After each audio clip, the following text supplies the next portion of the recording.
Here's what I want to start today with.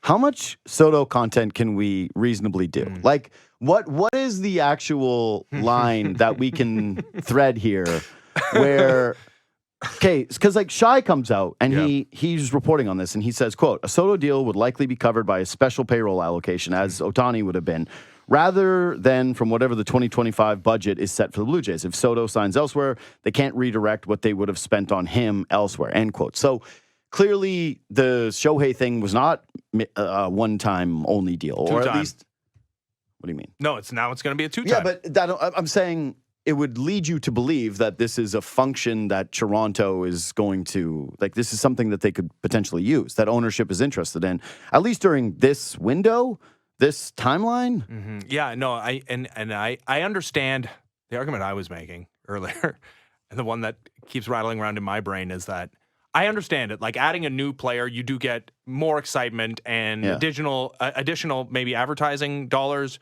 Be a pretty big coup and a pretty big PR win for this team to re-sign Vladimir Guerrero Jr. And half the price. One thing at a time. Why isn't that part of this special allocation fund? Well, can we just do one thing at a time? Yeah, I know, but you talked about the fund. No, I agree. And this is where I was going with this eventually. But you're just like, I'm going to do my own topic. Like, I know you host your own show, but this is my show now. You're in the other chair. You know what was the question you posed me? The question is, how much of this content can we do? Because it's out there, right? Passon's going on Blair and Barker, and he's doing the thing where he says, hey, they're legitimately in it. And they are, because Soto, after the Yankees lost the World Series, instead of saying anything halfway decent about the Yankees and going, he could have even said, I really enjoyed my time here. I'd love to be here. He didn't even do it. He went, everyone can get worse than the Boris Corp hat. Like, honestly. If you're a Yankee fan, you would have 100 times more preferred the Boris Corp hat, but at least saying, like, it was fun to be a Yankee. Even if you talked about it in past tense. Dude, do you know how many... So I watched the video, obviously, of those Yankees fans that tried to grab the baseball. I sent it to you. I sent it to everybody in my life because it was one of the funniest interviews I've ever watched ever. Sure, in the history of anything. Those guys just lived up to the exact who you thought they were. This wasn't, all your thoughts of who they were when you saw that video, they were bang on. Yeah. But the guy goes, just get back in the series, but sign Soto. And that's how Yankees fans have been, right? I told you, they're in love with this guy. There was a real moment for them where I thought, hey, do they like this guy more than the captain, than Aaron Judge? I think that's pretty clear. Well, I don't know if it's clear. Come on. But here's what I would say. For a guy that's been that accomplished for the Yankees and who is the captain, for it to even be a conversation after one season with a guy, like, again, there is a Leafs parallel here. Just imagine if Austin Matthews, all he's done in the regular season, but still hasn't done anything in playoffs and is a, center, tall, and playoff question marks, similar production to the postseason? No, not really. I don't know. What's the equivalent of dropping a routine fly ball in an inning in which you give up 5 unearned runs? Yeah. I would say it's dropping 3 games in a row to the Montreal Canadiens. Yep, or having 0 goals in all the Game 7s you've played. Yeah, actually, that's a pretty good one, too. Anyways, it would be as though someone came here for a year and was as popular as Austin Matthews, and there were legitimate discussions of, hey, is this guy more beloved? Like, that's crazy to me. That is crazy to me, the equity that Judge has built up and how quickly Soto's there. But he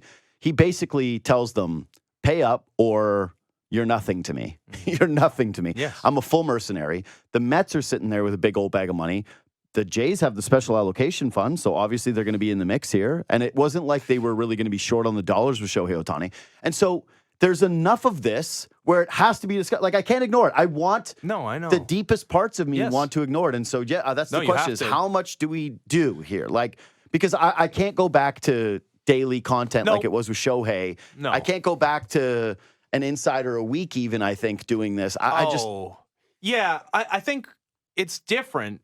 But yeah, I think it's still, I actually think it's okay. And I think everybody understands what it is now because nobody's doing the thing where they're getting ahead of themselves. And I don't blame anybody for doing that because I did it with Shohei.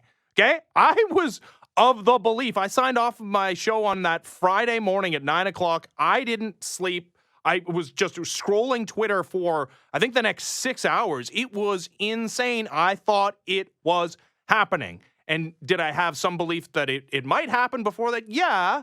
But like the events of that Friday obviously put me in a place where I thought it was 90% happening. We're not going to do that. Like, I don't care what the reporting is. I don't know what it would have to be for us to get our brains to that place. It literally has to be. They're like, he's on a plane. No, he needs to be in uniform. No. I think honestly, he'd have to be taking his first at bat of next regular season before people actually believed it was real. But you have to talk about it because like he's at spring training, and you're like, wait, he must have some kind of exit clause. Exactly. Like, no, it's not happening until there it is. Like his name is announced. That's pretty official. Opening day at Rogers Center. Okay. No, I think everybody is doing the appropriate and correct thing. Even Shai in his piece is like, huge underdogs, right? Like they were in on Garrett Cole. They made some calls, and like there's a possibility, like there is with all the free agents that they make calls on or offers to, that given some circumstance, it could work out for them. They're clear underdogs. I think everybody's adding that caveat where I don't think that was added to the Shohei thing, because I honestly don't think it was appropriate to do it. It did feel like they were the runners up for Shohei Ohtani. Yeah. He went to Dunedin. And we're just not going to do that again. This feels like an entirely different deal. Like, in retrospect, we handled the Ohtani thing stupidly because, like, obviously he was never going to leave California, and obviously, the Dodgers were going to give him whatever he wanted. But in the moment, I was just like everybody else. I believed it was happening. I cannot see a world in which we're doing the same thing with Soto. Yeah, we washed off all the clown makeup. Yeah, crying in the mirror. Yeah. But now the clown makeup's still in the drawer. Like, it's still on the, what do they call it? A vanity? It's on the vanity. Yeah. You're sitting there, you're looking at the clown makeup, and I want to put the clown makeup on because it is fun to Yeah. But when you think it's not clown makeup, you think it's like, I'm going to get a glow up. I see the, Yeah. Obviously, and then you look in the mirror and you're like, oh no. Obviously, I don't think it's clown makeup, but I go into a fugue state and then I wake up and I look in the mirror and it's just, I'm staring at a clown. Because I see the pass and stuff, and that part of me isn't fully dead, and I don't want it to exist. And you shouldn't kill it. Why? I want it to be dead. I don't want to believe that. No, you can be smart about it because it's fun to think about. It's fun? This is the second part of this take. This actually, like, if you're the Blue Jays and you actually have any machinations of being in on this and you have the secret fund, right? Yeah. All these different things. Special allocation fund. I like it. Is that the SAF? Just let's call it the SAF. Here's what I would do. This should be double secret preparation. This would be the most undercover thing that you could possibly have. Because to me, every fan right now is looking for another reason to be mad at this franchise. They keep doing all of the things that make everybody mad. They won't stop doing it. And so to keep getting back into the time machine of frustration is wild to me, that they would like to have this stuff out here. Normally this is a positive story, and yet it is. Like I'm that's where my brain is broken. Yes. Because you were scarred. But here's the thing. It's obvious that having the SAF is a great thing to have. Yes. Like that's a real big league move for you to say, yo, do you know that our team has an SAF? Does your team have it? Do you think the Brewers have SAF? Well, no way. Especially that there is an SAF that is not like the SAF for Shohei made sense. It's like, there's a whole mark. There were more people. And the SAF makes sense for a 25-year-old who is one of the best players in all of baseball. Yeah, but he's just a baseball player. I agree with you, but like the Ohtani thing was like, there was a game, I don't know if it was all the games, there was a game in the World Series where there were higher ratings in Japan than there was in North America. Just so you know, this is how the part of me isn't dead. I just pictured Soto being here and leading the Blue Jays to World Series, and me printing a shirt that said, he's just a baseball player with your big dumb face on it. But he's just a baseball player. I go, is he just a baseball player? An amazing baseball player. But it's like the Ohtani SAF was for, it is like, there's the big part of the globe where there's baseball fans. Yeah. And you can make money off them. I understand. And there's not the same business case. So is it? Yeah, they were doing cutaways. What's the deal with the SAF? Like the SAF, there was literally the CEO of Rogers was in consultation about, hey, what does this mean for us financially? You don't think Shohei Ohtani would have been like cross promotional, selling cell phones, and maybe Rogers selling. I don't know how this could work because I don't know anything about business, but like maybe their business expands to Asia. I don't know. Like there was literally, it was being discussed at the highest levels having Shohei Ohtani. I don't think Juan Soto is increasing the I don't know, market share of Rogers, but he's an incredible baseball player and he makes it way more exciting to be a fan of the Blue Jays. There's no question. I just feel like every time I talk about this, I'm at the vanity. Like, that's it. It's like, even bringing it up now, I do. I feel as though I'm sitting down in the chair. And wow. It really sounds like you're more willing to put the makeup on than me. Because, like, but that's what I'm saying. Even acknowledging it to the degree that it has been a topic to me so far has been clown makeup-ish, where it's just like you're opening the door to the little car and there's all these other clowns in there and you're like, move over. It's tough, man. I hate it. Like, I don't hate it. I hate this. I'm so upset that this is the story. Because honestly, I just want to be talking about are the Jays getting Tyler O'Neill and Devin Williams and just try to, hey, what relievers are on the market? And instead, and this is what sucked about last offseason, even though last offseason was a debacle in terms of what they actually ended up signing. And the free agency was bad, but even still, it was a tire fire to go, hey, I know that last year we didn't hit any home runs and our offense was painful to watch and the organization was essentially putrid top to bottom. But we got Justin Turner. Yeah. Come down and watch Justin Turner. As soon as what Bo wanted. And you go, oh, yeah, right. He's 100. But don't forget about Isaiah Kiner-Falefa replacing Matt Chapman and Kevin Kiermaier. Following up one of his best offensive seasons of his entire career coming off hip surgery. Like, I bet you he could do it again. Yeah. I think he could. You could do it again. He certainly will do it again. Bumping one of the Gold Glover into left field again, saying like, hey, go over here, play the position that. But he wasn't a Gold Glover then. Yeah, sure. He only is now. Exactly. So limiting his value even further. Anyway, I'm gonna do a little, okay. I'm going to do a little because I got to check in on it, but mostly it will just be, this is what I want to kind of halfway promise the audience, unless there are actual developments, which whatever, we'll see. Mm-hmm. When I have guys on to do off-season stuff, right? Like when I have Robert Murray or Ben Nicholson-Smith or the likes of those guys, it'll be a topic, it'll be a question, maybe two, but then I'm moving on and asking about Tyler O'Neill. Mm-hmm. Yeah, I think the way it's happened so far is exactly the way I would have anticipated. And everybody's playing their job, especially Hector Gomez. Like, well done. Right, like no notes, like right out of central casting. Exactly the tweet I would have expected from Hector Gomez. Which was what? I didn't see that one. Source, while the Mets, Yankees, and Dodgers seem to be Juan Soto's top suitors in free agency, Blue Jays will be going all out to offer him the contract he's seeking. Yeah, and guess what, though? If you're Juan Soto, this is genuinely the best thing that could happen to you, is that a team is opening up the SAF and you go, I know what is happening. You are, this is the actual, you're being used for leverage. Yes.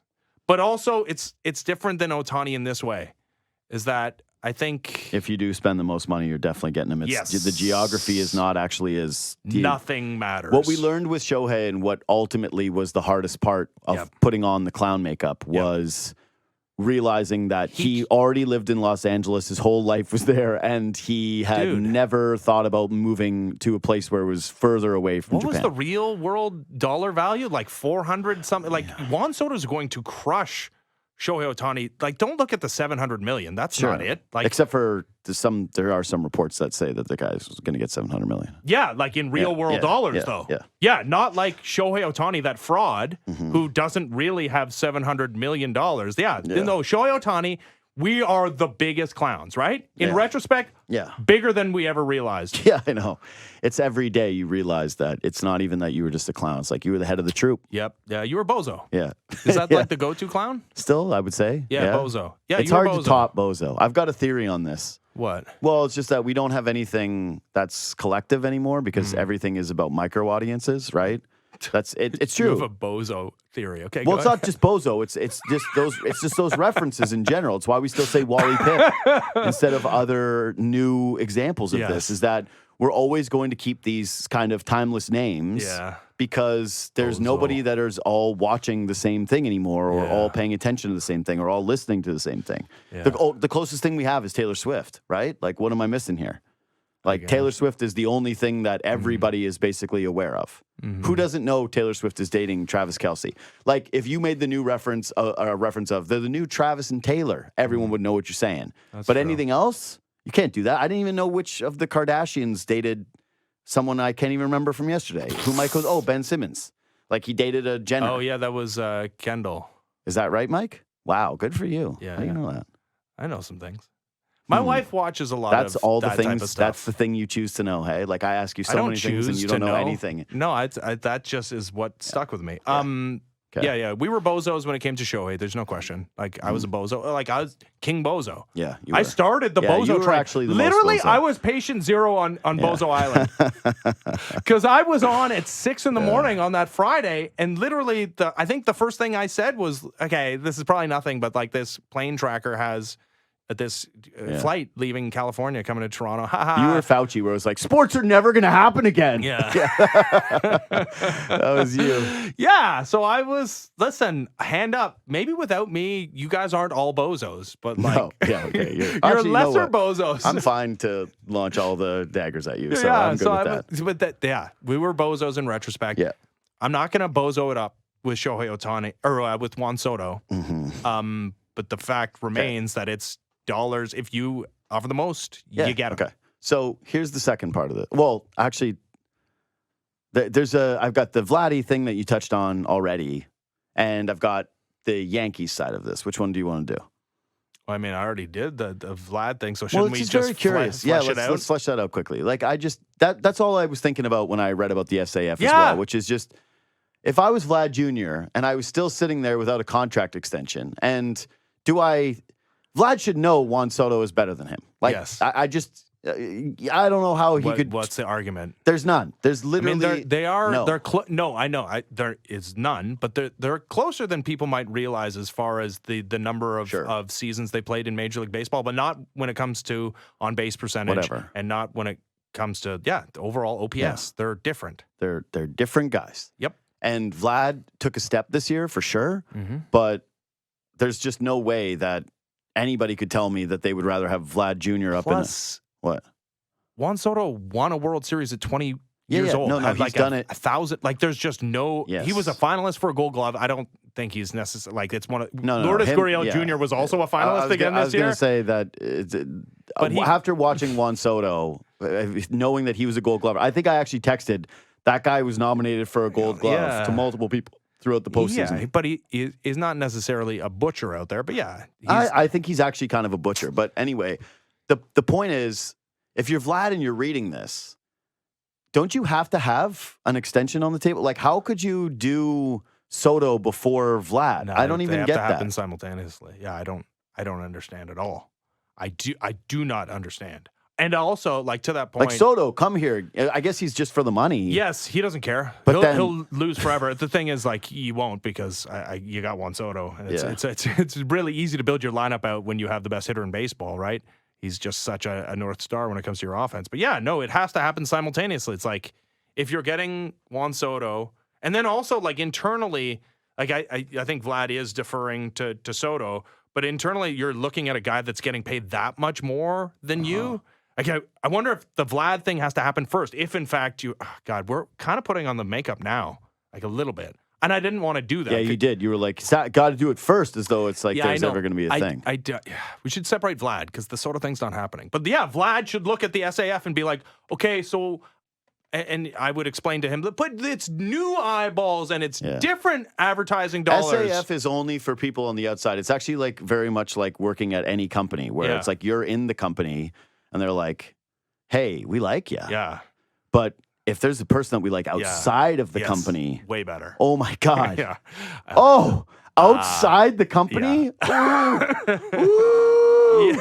Yeah, exactly. Yeah. But I do understand the business thing there, but there's also advertising dollars to be had if you re-sign Vladimir Guerrero Jr. That does energize the fan base. And it's not to the degree that Juan Soto does, but he also doesn't cost what Juan Soto is going to cost. So the SAF not being available for Vlad, I need somebody to explain that one. How about half of him is SAF? Yeah, but if you dig into the SAF for Vlad, then you have to put the the clown makeup under lock and key because you can't even dream on it. Yeah. I thought we weren't going to put the. I thought we weren't even going to talk about what is actually Soto. the scenario that makes it more likely he comes here? Is Vlad's not paid because you've got the full resources at the disposal, or Vlad is paid and you know what your payroll is going to be? Can you roll Vlad's extension into if you've already opened up the SAF, which is all just theoretical now, anyways, right? Like we've never SAF'd it before. They've shopped at the top of the free agent pile. That is true. Yeah. They got George Springer, which worked out for a moment. They got Hyun-Jin Ryu, made the playoffs with, but they've never done this thing where we were told, the payroll number that you thought they had to spend, they still have to spend because that's SAF money. So in this weird SAF, like I don't know what are the rules of SAF. Can't you fold it all into SAF? So much of what the Blue Jays have done over the last couple of years has made zero sense to me whatsoever. But if we look at it this way, with Vlad and Bo, there was always an insinuation that the Jays were not going to get both. Yeah, there was. Yeah, but now they're going into this season with Bo and Vladdy, where it's almost horrifically brain dead to let either of those guys walk without any success. It's also horrifically brain dead if Vlad wants top dollar to sign now. I mean, look at like Aaron Judge going into his walk here made 60% more than the Yankees were offering. But that's it. This is the part I don't get is we've learned this across all of sports. The longer you wait, the more the money always goes up. And even in the Bo scenario, like I had Jim Bowden on and he went, now it makes more sense to sign Bo because you can get him on a cheaper deal. I went, if I'm Bo, why would I ever sign now? I'm going to free agency if that's your strategy because I'm going to bet that my numbers get back to normal and then I hit free agency as a young shortstop who... Do you think he's scared? Like, even if you offer him more than you think he's deserved, do you think like Bo is like, oh, yeah, you know what? Maybe I'm not the best hitter in the American League. I was going to say, if I'm Bo Bichette, even if I had a bad year, I'd rather do the Marcus Semien thing and go, I'll sign a 2-year deal. I'll sign a 1-year deal. Because he's not a pitcher. Because guys still, the guys still get paid if you're a position player and you have a down year, but you bounce back. If I was Bo, I would probably fire my agent if he was like, we should take this. This is all. They put this on the table. We better take it now. I already put a down payment down on a boat. I just find it to be kind of like nonsensical. That's actually clown makeup stuff too. Like that really is. And so we did this with the Leafs. We continue to do this, and you go, "Hey, stop waiting. Do it now. Hey, now, do it now." And it's just later. And I don't get it. Use it. I don't get it. I don't get it. No, because now you're disaster land, right? Because the only way it makes sense is if you genuinely do not believe in the two guys, and there's a real part of you that goes, we would just walk away from this. Yeah, but they won't, because if you're going to do that, you just trade them. And the other part of that Shy piece is like he outlined the scenarios, and one of them still is like the tear down rebuild thing, which which is so funny because it would involve the guys that it makes no sense. You cannot let do that. Does not. For the life of me. If you had to choose on entire planet Earth, 2 people who should not be allowed to tear this down in any way and make the trades, it's these 2 guys. What is that scenario? I would rather Armin and Mike do it. That they go back there and they're like, we're handling this. We'll do the trades. If the Blue Jays do their darndest to create a winner or a playoff contender this year, and they underperform the first half of the season, and they're forced into a sell-off, and they don't have Vlad and Bo under contract, and they sell those guys for cents on the dollars. I don't even like talking about this. It's giving me anxiety to think about. No, that's literally...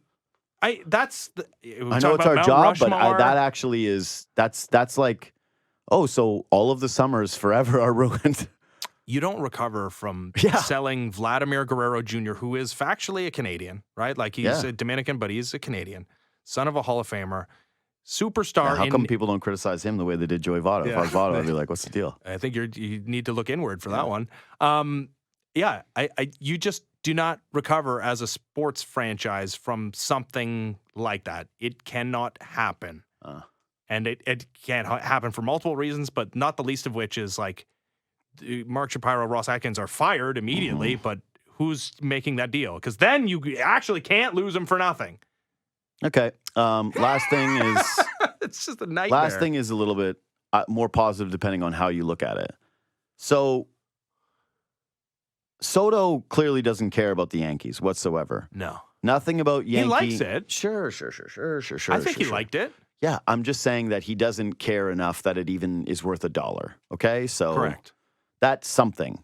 Like it is. You want to believe that athletes care at all about the place that they are, and even for even for Shohei Ohtani. Did the Dodgers pair? Yeah, but he cared to be a Dodger, right? Yeah, he cared about being in California. Yes, so there's a component to it, and very important. I do think that there is a component for Soto that he loves New York. That's why it really is down to the Mets and to the Yankees, is that they're the real two teams that are in this thing, and yeah, because it's easier for him. Same thing as Shohei for travel to get home. It is, man. That's just what I've read and what I've seen, and I believe it with him. But if you look at this offseason and the way that the Yankees lost, and the Garrett Cole thing softens the blow a little because he tried to do what a lot of people do, which is like, I want to raise, and Work's like, no. And then you're like, all right. Yeah, I guess. All right. Yeah. It's like, I threatened to quit. And it's like, okay, go ahead. Never mind. And then he just went back. Yeah. So that was a tough look. But overall, the amount players are talking about the Yankees and the way they're talking about the Yankees with these like throwbacks to Joel Sherman articles of this is a team that kicks the ball around and this is a team of superstar talent that doesn't give a crap, and they're kind of a bit of a brain dead organization, and Soto potentially leaving the big bad Yankees, and the feeling like that was their window, despite them again being the New York Yankees, is a very different reality than the one that you and I grew up in our heyday, which was the just, oh, well, this sucks because the Yankees feel inevitable. And I'm of two minds of this, like genuinely, where I like that the Yankees are getting embarrassed and that their fans have to quiver in fear of losing Juan Soto and the reality that they're facing, that they're potentially not as different as a lot of the other teams in Major League Baseball, but also a bit of sadness that this sport, that is supposed to kind of have titans that do lead the way and drive innovation and drive spending, that they're kind of just going, yeah, we're not quite, the Padres. Or actually, that's even a bad example because the Padres are kind of spending, but it's like, yeah, we're not the Brewers, but we're not the Yankees anymore. You don't feel that? No. Well, first of all, we haven't seen a playoff. But secondarily, if they lose, they're going to lose to the richest owner in all of pro sports. So what? And the Mets are that. Like it's still the Mets, the Yankees, and the Dodgers. It's not the Yankees and everybody else, but it's Yankees are still in there with the Mets and the Dodgers and maybe the Phillies. We'll see. Maybe they get over the luxury tax and $300 million as well. You don't feel like there's been any shine off the Yankees this offseason? Oh, there's been major shine off of them, but that's just because, and like I hate the Yankees, but part of hating the Yankees is that they're like good. They're always there, and they haven't won a World Series since 2009. It's not like I'm going to hate if the Yankees are just some other run of the mill franchise running out non-winners constantly. Why would I hate them? But look at who's on this fans? team. No, like they went out. Garrett Cole was at the top of the free agent pile, right? Like he just wore the Boris Corp hat for their hated rivals, the Houston Astros. Went out, grabbed him up, right? Gobbled them up. Nom, nom, nom. They went and traded for Giancarlo Stanton, which was like, oh, how unfair that Derek Jeter's, the president of baseball operations, is trading the best slugger in baseball back to the New York Yankees. They did re-sign Aaron Judge. He went to free agency. Yeah, but that one was the fakest free agency of all time. You don't think he was close to going to California? Because John Heyman sure did. Yeah. Guess what? I think he was as close as getting on there as Shohei was getting on the plane. You think the Giants fans feel like they were putting on makeup there? Yeah, of course. What are you talking about? I think he was very close. Like, dude, I think it oh, my God. Dude, oh, my God. You're wearing clown makeup right now. I didn't realize. No, I think there was a real scenario where he was a San Francisco Giant. No, the Yankees are still in contention for all the top free agents. And, okay, maybe they have like a cap on their spending now. They're not full on George Steinbrenner because Hal, he ain't like that for some reason. But, yeah, they're in the mix. It's the Dodgers are the big bad now, obviously. Like, they're the winner, and they get everybody. And we'll see this offseason, maybe they add like Blake Snell or Roki Sasaki or, God forbid, Juan Soto. And the Mets were already there a couple of years ago. It just didn't result in wins, right? It was Max Scherzer. It was Justin Verlander. It was all the guys and no victories. Okay. But the Yankees are, I would probably put them third, though. I would put them in bronze medal position because it's Dodgers. Mets feel like this is an offseason of crazy spending, and they do just factually have the richest owner in all of pro sports, and the Yankees are in there. But, yeah, they're not the big bad anymore. It's the Dodgers. I think for Steinbrenner, he's got this thing of, well, No one's going to remember me over my dad anyway. Yeah, that's right. So I might as well keep the money. Yeah. I might as well keep the money that daddy gave me. Yeah. That's nice. Why would you? I don't know. I don't know how that works. Does that mean like you're freed up to buy more yachts? Like I don't think there's a thing in the world that Hal Steinbrenner can't do that now he'll be able to do because he didn't go to the wall for Juan Soto. Like, Probably wants to be on some list, or I don't know. I don't know. What, you didn't see Succession? The rich guys want to be richer. It's pretty clear. But I think if you're a rich guy, and man, that was a missing storyline from Succession. No, we always do that. We're like, if we're a rich guy, we'd want the legacy. And they're like, no, we want the...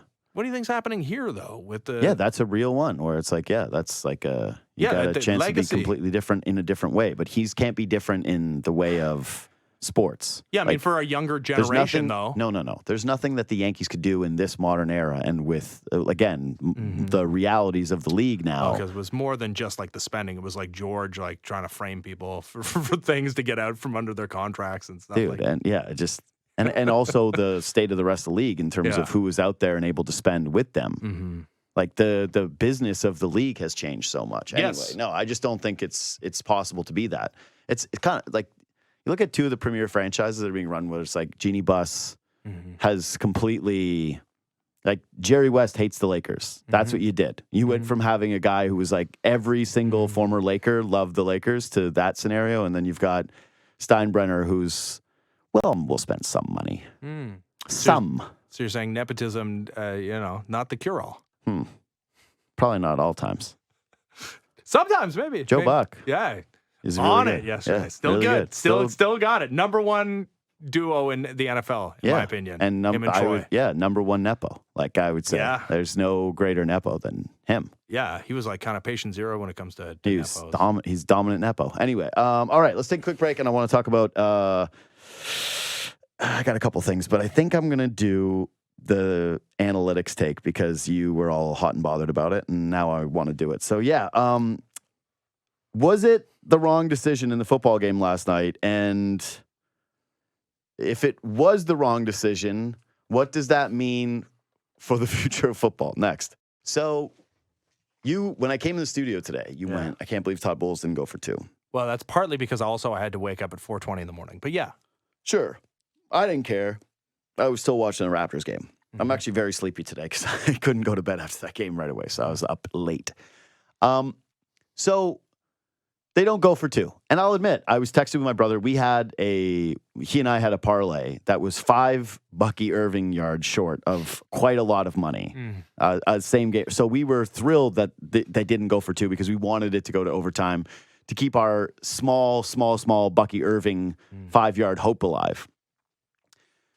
So we're celebrating it. But I texted him right before. I said, they're going to go for 2 here, though. Like it doesn't really make too much sense to not go for 2. And then they kicked the extra point. They went to overtime. And I knew that this is a risky spot either way, right? This is one of those lose for coaches if they, Unless you win. Yeah, sure. But you go for it and you don't get it. And everyone's like, what an idiot, just tie the game and go to overtime. You don't think this is Lord's sauce? Anyway, whatever. Maybe if you disagree, then that's good because it actually plays into my point even further. So there's this big discussion about NBA ratings being down right now because they're in the cellar. Like nobody's watching the NBA. Yeah. Like it's like no one. Yeah. People are like, can we put the NBA game on the TV in the bar? And there you go. What do you want all of our customers to leave? Yeah. You want no one to sit in here and watch? Like it's bad. It's real bad. And the young guys, they all say to me, streaming, and I'm going, no, young bozos. That's not what it is. Is there people who stream it? For sure. But that is clearly not how you have a drop-off that is that significant. So part of it, in my opinion, is that, and I was watching Steve Nash highlights yesterday, and I don't try to I don't want to be like old man on the soapbox here for too much, but it's like Steve Nash was such a different player, right? Like the way he's played stylistically, the way he leveraged his body in order to get himself open shots, the creativity of the player. But could you imagine him taking 15 threes a game? But that's it. And, I'm watching this, and we've just done this huge Anthony Edwards thing, right? And Anthony Edwards is just shooting threes like everybody else. Like, this sucks. Why would I want to go see Anthony Edwards shoot all threes? I want to see Anthony Edwards go to the paint and try to dunk. And the cool thing about basketball that I always loved was that it was full of completely different players. You could have Shaquille O'Neal, you could have, Sean Bradley, you could have Muggsy Bogues, and that all these guys had different functions. But now the NBA is just all they want is 6'9" guys who shoot threes. They play 5 out, and it's boring. It's just not it's not fun to watch two teams basically have a math contest every night with 3-point shots. And some people always take this as a huge defensive thing because they're like, analytics, you hate analytics, you just hate information. It obviously works. This in basketball works. This is a good way for bad teams or mediocre teams to get better, and it's the way that you can outmath somebody in the sport. They figured it out. But it has made the product unquestionably worse. Like, it is far less compelling to watch this version of basketball than it was to watch basketball even like 7-8 years ago.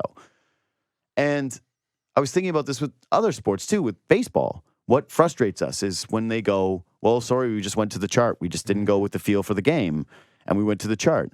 And I wonder if you think football could face a similar dilemma with the increase of going forward on fourth downs in situations where it says go forward on the sheet. Like, isn't this what we got mad at Brandon Staley for? He was gone. And then all of a sudden we're at the end of this game and Todd Bowles is the ultimate bozo because he did something different. Like, I'm worried that we're going to be able to predict exactly what teams do as though we're Tony Romo, but not from a play call standpoint, but from a situational what has to happen here standpoint. First of all, we saw in a World Series game a starter face a lineup for the 4th time. So I don't know, like, baseball is and it was the first time, I think, in 3 years or 2 years. It was incredible. Baseball is all the way back. It was, baseball is going to just jump right over the NBA and be back right there. It's going to be challenging the NFL. I don't know. But, like, obviously Theo Epstein, like, the changes have been amazing. We also saw that same starter come out at like 80 pitches in the first game he pitched. But that was maybe it was overcompensation. Anyway, I just keep it going. Have you actually looked at the numbers for Todd Bowles yesterday? Like, in that decision? What, he usually goes for it? No, that was the wrong decision according to the numbers. Yeah, but no, the wrong decision would have been to go for 2. Going for the single and tying the game actually gave him a higher win percentage than going for 2. And the biggest reason why is because there was 27 seconds left on the clock. But going for 1 gave them a 42.8% chance of winning the football game. Going for 2 would have given them a 41.2% chance of winning the football game. Because if you go for 2, Patrick Mahomes, the Chiefs aren't punting on 4th and 1, right? Which they did to get to overtime. They're going for it. Their only method is to kick the field goal. There is no alternative for Patrick Mahomes. He's got to kick the field goal or you lose the game. And obviously 27 seconds with 3 timeouts. I'm shocked that Patrick Mahomes didn't win it there.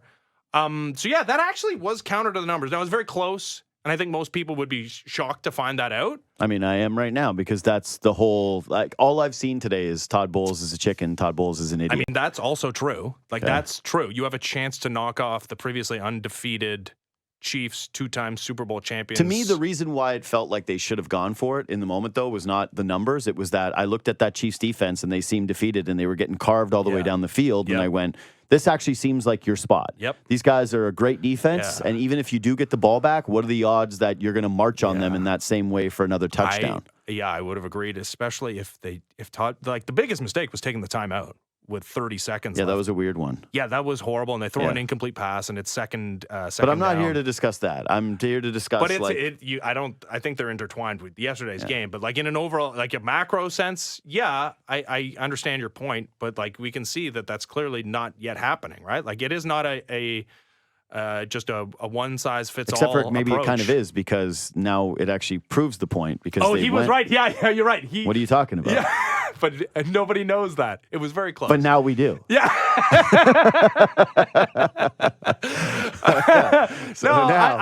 I don't think we're going to get to that point where it is like, well, what am I supposed to do? The numbers. Because I think he kind of did that in that game.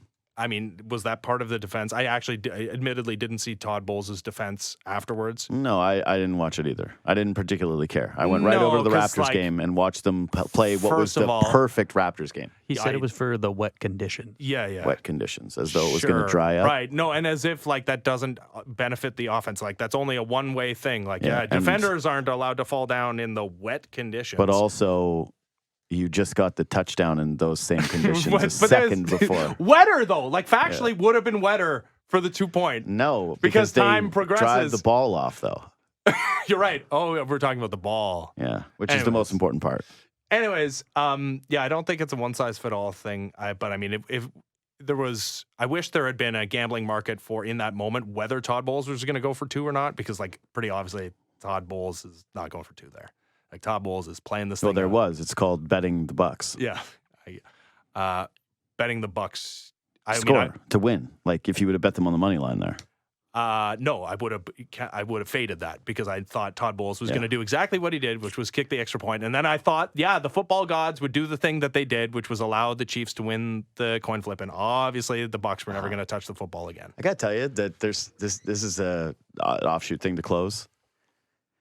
I want to hate the Chiefs, right? Mm-hmm. Because they've won so many times. Mm-hmm. And one of the questions I had for you today was about which star player are you going to be the most upset, like didn't win? Be like in honor of Shohei winning and of Mahomes last night, where it's whose legacy is going to be robbed, right? Like I was texting with Ariel the other day and I was looking at Patrick Ewing's numbers in a couple of his like best conference finals games and finals, and he was incredible. And it's just like he's a New York legend for sure, but he's largely forgotten to NBA history. Yep. It's a busy time goes by. You're not going to sit around and talk about Patrick Ewing on every sports show. Makes sense. But he, gets robbed by MJ. And so I was thinking about that. But I can't hate Mahomes. I can't go against him because he has won me so much money. He's like the gift. Didn't see that coming. Dude, he's the gift to idiot sports bettors, Yes. where all of us just go, hey, the Chiefs are down. Well. Bet the Chiefs. Hey, the Chiefs are underdogs.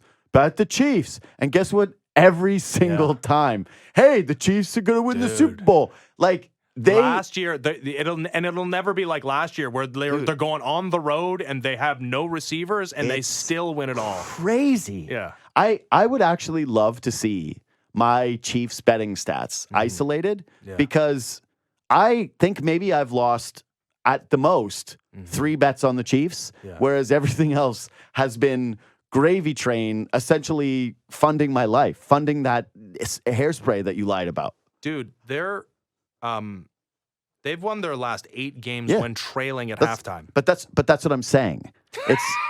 It's like you get to be smart. It's one of those things where you're like, hey, you were the square. Chiefs are down. It's like, what a square opinion. Exactly. The squares. It's if you're the opposite, where you go, there's actually value on the team that's leading. You're also a bozo. You're actually more of a bozo than you. You're king of the bozos. We did a lot of bozo identification today. It's kind of nice. It's weird that in sports you want unpredictability and anything can happen, but it's just nice to have this one island for gamblers where you go, hey, say all the cliches, just do the squarest thing possible, and money. Yeah. It's great. Yeah, it's going to be So hilarious. thank you, Patrick Mahomes. Thank you for all of the money that you've given me, because you fix, and especially like that on the end of a week where you go, hey, am I up or am I down? It's just like, you're leaving the week happy if Patrick Mahomes is on a Monday night football game and he's trailing at halftime. That's it. Yep. When we'll see what it looks like next year when they've rattled off 3 straight Super Bowls and went undefeated in their third capper. Sure. Anyways, Ben Ennis, thanks for coming in here.